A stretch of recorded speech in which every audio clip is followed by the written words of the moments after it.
십자가의 도가 멸망하는 자들에게는 미련한 것이요 구원을 받는 우리에게는 하나님의 능력이 됩니다. 이렇게 말씀하고 있습니다.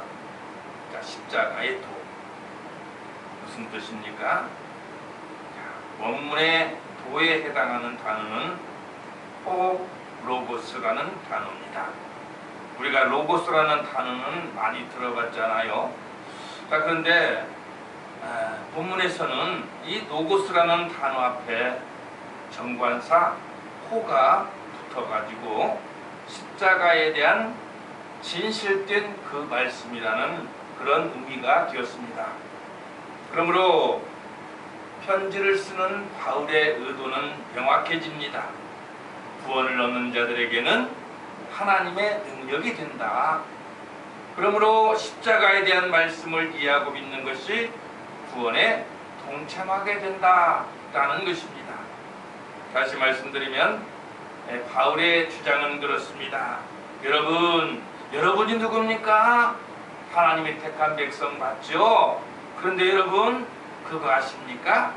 십자가에 달리신 예수를 통하지 않고는 결코 구원에 이를 수 있는 길이 없다는 사실 말입니다.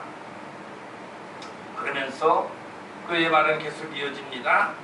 그분에 대해서 좀 더 말씀드리겠습니다. 그분은요, 인간을 위하여, 인간의 죄를 위하여 친히 인간의 몸으로 이 땅에 오셨습니다. 그분은요, 세상의 모든 죄를 그분이 대신 지시고 십자가에 달리셔서 피 흘려 죽어주셨습니다. 그리하여 예수 믿는 자들이 구원을 얻을 수 있게 된 것입니다. 오늘 여러분, 기독교는 십자가의 종교입니다. 예수님께서는 십자가에서 보배로운 피를 다 흘려주셨습니다. 이 십자가에서 흘리는 피는 구원의 신비한 능력이 있습니다.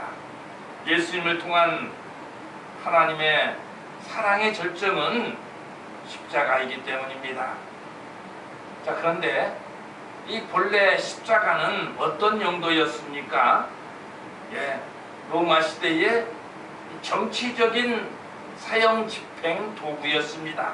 그런데 이렇게 잔인한 사형 도구가 예수님의 상징이 된 것은 어떠한 이유여서입니까? 빌립보서 2장 8절은 그 의례를 다음과 같이 기록하고 있습니다. 사람의 모양으로 나타나사 자기를 낮추시고 죽기까지 복종하셨으니 곧 십자가에 죽으심이라. 우리 주님이 순종하는 자세의 결실이라는 말입니다. 자, 인류는 하나님의 형상과 모양대로 지음을 받은 아담과 하와의 후손입니다. 그런데 아담과 하와가 반역함으로 하나님께 죄를 지었습니다. 여러분, 만약에 사람이 죄를 지으면 어떻게 됩니까? 로마서 6장 23절은 죄의 싹은 사망이라고, 에스겔 18장 4절은 범죄하는 그 영혼은 죽으리라고 말씀을 하셨습니다. 아담과 하와가 불순종의 죄를 지었고 에덴에서 쫓겨났습니다. 영적인 사망 선고를 그들이 받은 것입니다. 아담과 하와의 영혼은 죄를 범함으로 죽었습니다. 때문에 그의 후손 중에 죄 중에 그들의 후손들은 잉태되었고 죄의 유전을 가지고 태어났기 때문에 그들이 아무리 선한 행실을 해도 죄에서 노연할 수는 없는 그런 비극적인 존재가 되어버렸는데, 문제는요, 이 인간의 능력으로는 죄의 빛을 청산할 수가 없다는 데 문제가 있는 것입니다. 자, 그러면 이제 우리가 어찌합니까? 정말로 죄에 덫혀서 벗어날 방법은 없다는 말입니까? 누가 이 비극에서 인간을 구원해 줄 수가 있을까요? 권력을 가진 자요? 재물을 많이 가진 자요? 그들이 대안이 될 수 있다면야 기득권자의 부정적인 이미지쯤은 얼마든지 버릴 수가 있지만은 안타깝게도 그들은 대안이 될 수가 없습니다. 그래서 사람들이 고민하게 되는데, 성경에 기록된 하나님 말씀 가운데 요한복음 3장 16절에 하나님이 세상을 이처럼 사랑하사 독생자를 주셨으니 이는 그를 믿는 자마다 멸망치 않고 영생을 얻게 하려 하심이라 하는 이 말씀이 확 하고 눈에 들어오는 것입니다. 자, 우리가 죄의 빛에 눌려 있을 때 그 빛을 털어버릴 방법이 정말 없을까? 라고 고민하던 차에 하나님께서는 죄인인 인간을 구원하시려고 움직이고 계셨던 것입니다. 예수 그리스도의 구원 계획은 독생자 예수 그리스도를 이 땅에 보내셨습니다. 동정녀 마리아의 몸을 통해 이 땅에 오신 예수께서는 죄 없이 33년을 사시고 하나님의 계획하신 대로 십자가에 못 박히시고 찢기시고 피 흘리심으로 인류의 죄를 다 청산하셨습니다. 히브리서 9장 22절 말씀을 보시면 피 흘림이 없은즉 사함이 없느니라 했습니다.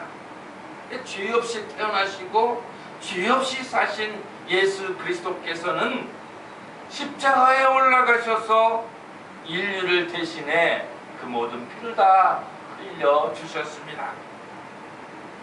때문에 예수님의 보배로운 피는 모든 인류의 죄악을 단번에 다 청산하는 위대한 능력이 있는 것입니다.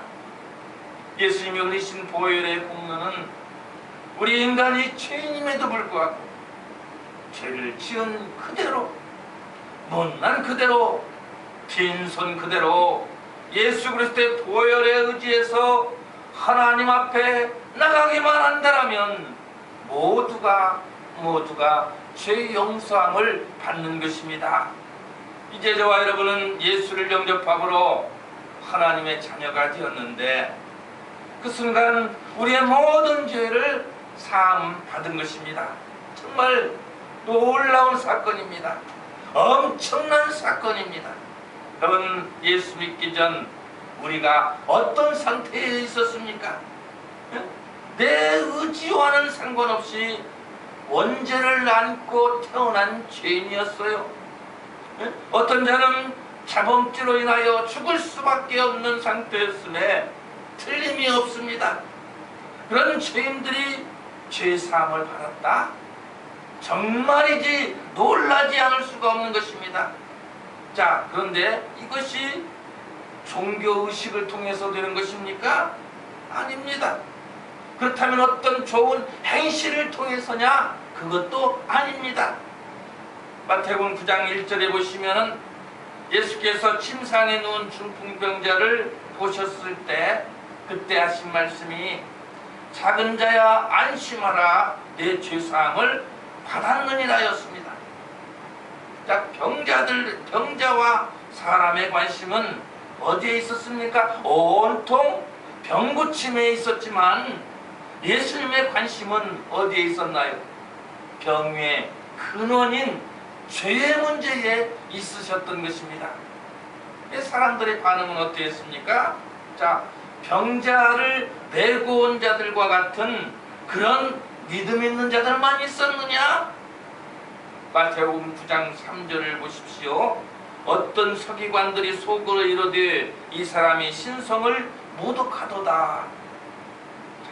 그렇지 않은 자들이 더 많았을 것입니다. 왜냐하면 죄사함의 권세가 누구에게 있는가에 대하여 유대인들은 부모로부터 그 부모의 누구의 그 부모로부터 지금까지 그들이 교육을 받아왔고 지금도 그렇게 확신하고 있었기 때문입니다.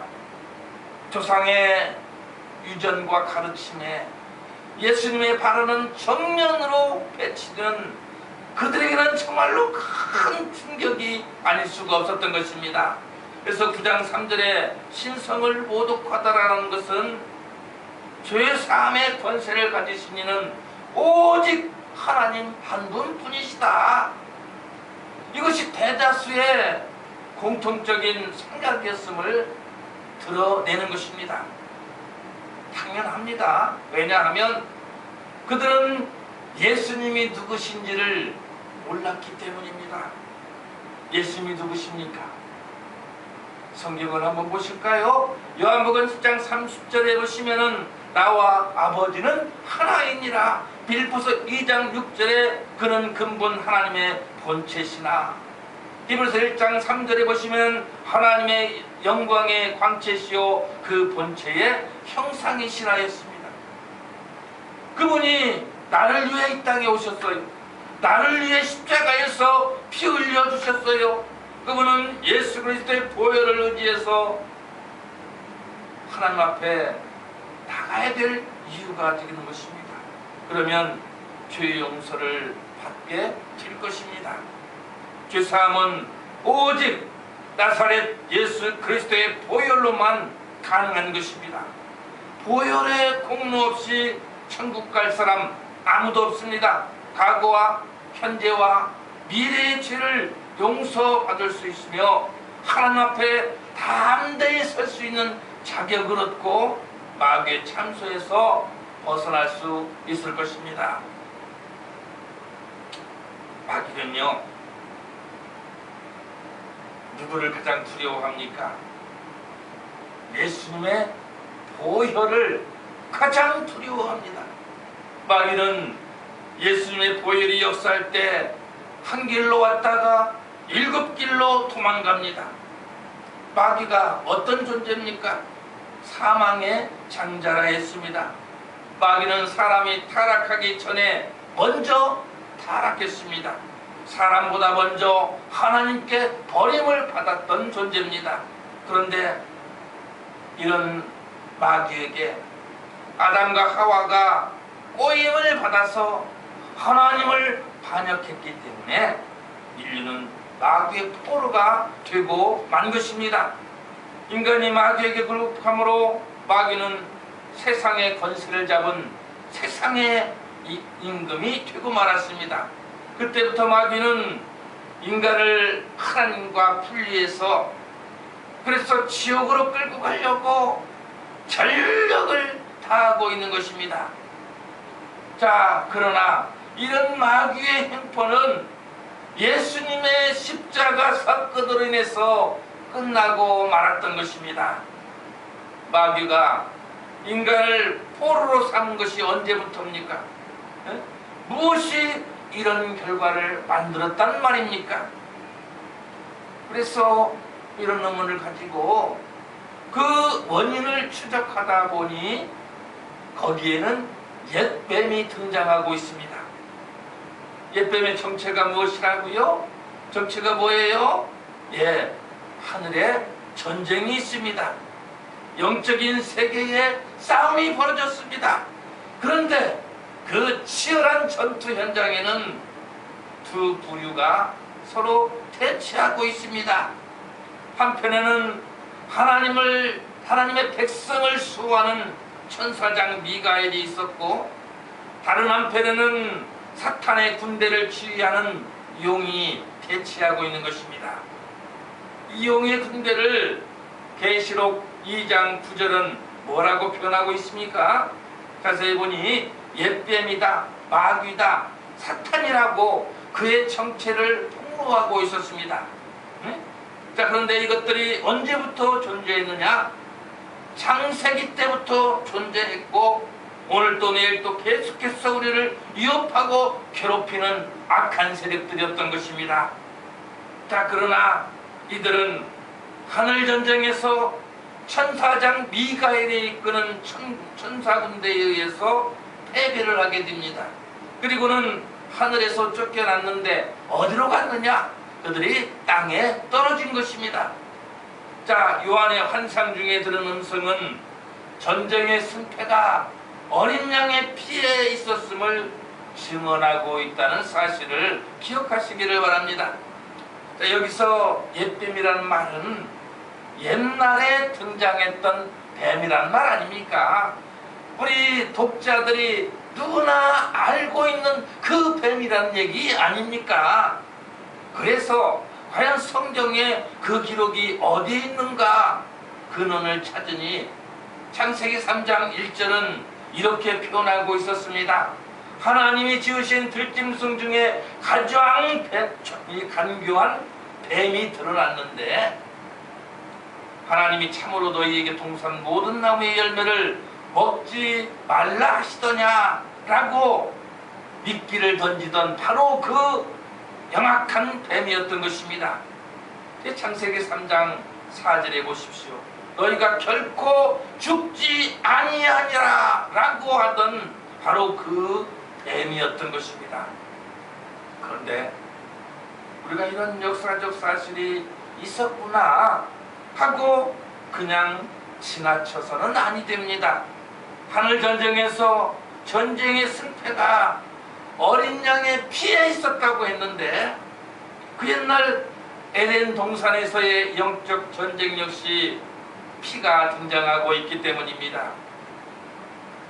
하나님께서 에덴을 떠나 거친 땅을 일구며 살아가야만 하는 아담과 하와에게 손수 친히 질기고 튼튼한 가죽옷을 지어 입혀주셨습니다.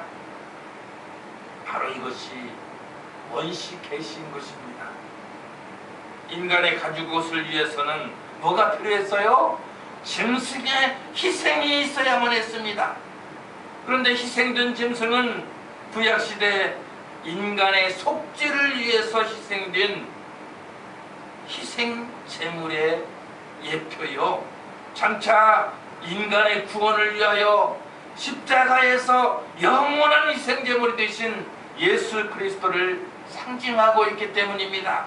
그래서 원시 복음이다 이렇게 말하는 것입니다. 자, 그래서 이 사건은 사랑이 전제되고 있습니다. 인간이 옛뱀의 유혹을 못 이겨 타락하고 말았을 때 하나님께서는 인간을 그저 그렇게 죄악의 드렁텅이에 내버려 두지 아니하셨습니다. 어떻게 하셨어요?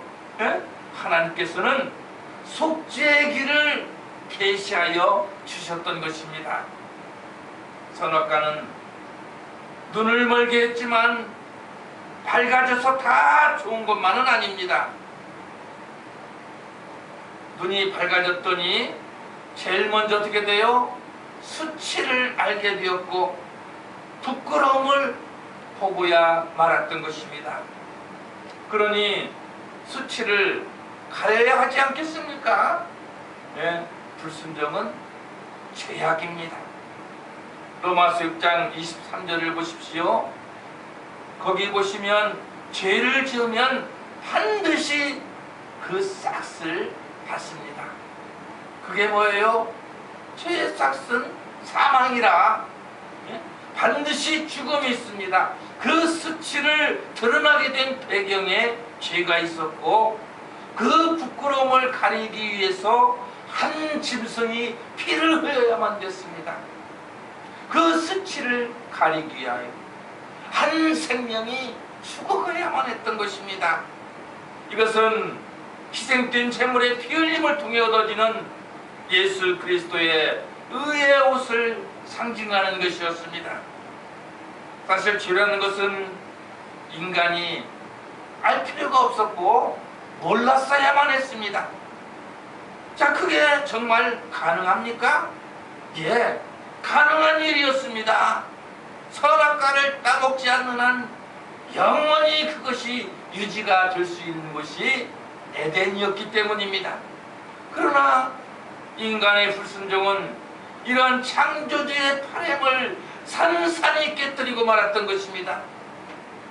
예, 그러므로 인간은 사망의 장자로 인하여 사망에 찾아가 되어버렸습니다. 그러나 마귀의 행포는 예수님의 행파로 인해서 끝나고 말았습니다. 마귀가 인간을 포로로 삼은 것은 무엇 때문입니까? 죄 때문입니다. 그런데 예수님께서 이 땅에 오셔서 인간의 몸을 보여 이 땅에 오셔서 십자가에 달리심으로 이 죄를 다 청산하심으로 마귀는 더 이상 명분을 유지할 수가 없었던 것입니다. 때문에 마귀는 그리스도의 보혈을 가장 두려워할 수밖에 없었던 것입니다. 예수님의 보혈이 역사할 때 마귀는 권세를 잃고 무력하게 됩니다. 예수님께서는 요한복음 12장 31절에서 이제 이 세상에 대한 심판이 이르렀으니 이 세상의 임금이 쫓겨나리라라고 분명하게 말씀하셨습니다. 이 세상 임금 마귀는 인간의 제도나 권세를 두려워하지 않습니다. 마귀가 두려워하는 것, 가장 두려워하는 것은 뭐예요? 오직 예수 그리스도의 보혈밖에 없습니다. 그러므로 우리가 예수님을 구주로 믿고 그 보배로운 피를 주장하면 마귀는 그 피 앞에서 한 길로 왔다가 7길로 도망쳐 버리고 마는 것입니다. 예수 그리스도의 보혈 앞에는 결코 마귀가 설 수가 없습니다. 마귀는 언제든지 도적질하고 죽이고 멸망시키려고 합니다. 그래서 보혈이 필요하고 이 보혈이 증거가 되는 것입니다.